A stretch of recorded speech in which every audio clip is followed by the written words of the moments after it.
Over the last decade, sparkling wine has reversed course and gone from being a celebratory drink to something enjoyed every day.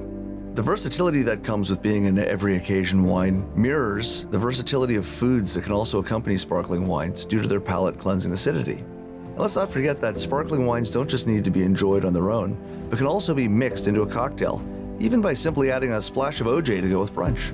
In this video, we're going to review the differences between the two main types of sparkling wines, those fermented in tank and those fermented in bottle. Let's start with tank fermented wines. Sparklers that are fruitier and oftentimes slightly less dry, that's wine speak for a touch of sweetness, are often tank fermented under pressure to trap the bubbles. The wines see less aging on the yeast sediment, which would make them toasty and a bit like fresh brioche bread. This keeps the bright fruit flavors front and center, and that touch of sweetness is there to balance the acidity in the wine and keep you coming back for more. On labels, you'll see variations on this process referred to as Charmat method, Cuvée close, Metodo Italiano, Martinotti method, and more. The most representative of these wines comes from Italy and is called Prosecco. It can be a white and now a rosé. Lazzara Bianco Secco is a Charmat method sparkler from the Speck Brothers in Ontario. Like its Italian cousin Prosecco, Lazzara is a fruit-driven sparkler, but instead of being made from the Glera grape, it draws heavily on early-picked Chardonnay and Riesling.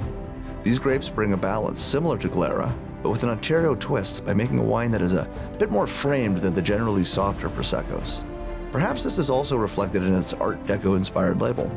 The wine is named after our great-grandmother, Giulia Lazzara, one of our Italian immigrant ancestors to New York, whose family were involved in building the first skyscrapers there. In contrast to the Charmat method, fermenting in individual bottles to capture the bubbles is an older process for making sparkling wine. This is the process used in the Champagne region of France to produce the eponymous Champagne. It is also the method used in other regions to produce wines that are commonly labeled traditional method.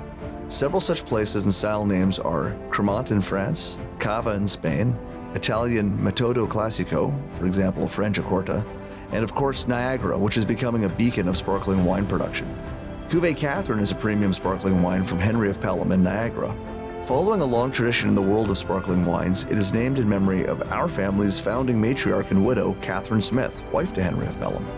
Like many great sparkling wines, these great women of wine were the first to put their names on the labels.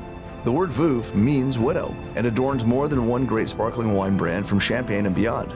In Niagara, most sparkling wines follow the traditional method, whereby subdued Chardonnay and fruity Pinot Noir are hand-picked to avoid any bruising or imperfections, then press fractioned to keep the finest cut of the juice that is then fermented into a still wine. To obtain consistency across years, a blend or cuvée is made from a mixture of older reserve wines and the new vintage. This cuvée is re-fermented in bottle in order to capture the bubbles, but also to allow for long aging on the yeast sediment called the lees. This adds that brioche bread quality we seek to avoid in Charmat method wines. Typically a bit drier as well, the complexity of flavor found in traditional method wines is very much a factor of time and shows itself only after at least 12 months aging in the bottle and at a greater level of character as it approaches as much as 100 months or more.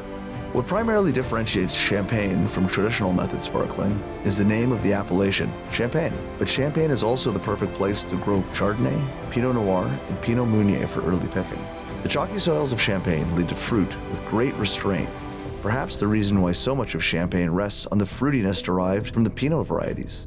With that being said, the ageability of Champagne relies heavily on the work of Chardonnay, a grape that takes aging well and is a defining characteristic of Taittinger Champagne, a wine with a high proportion of this grape in the blend.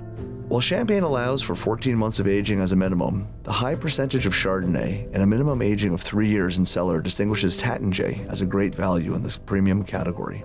Whatever the occasion, sparkling wines are unique for being alive in the glass, and it's perhaps this vitality that most defines them and suggests life, joy, and youth. Cheers!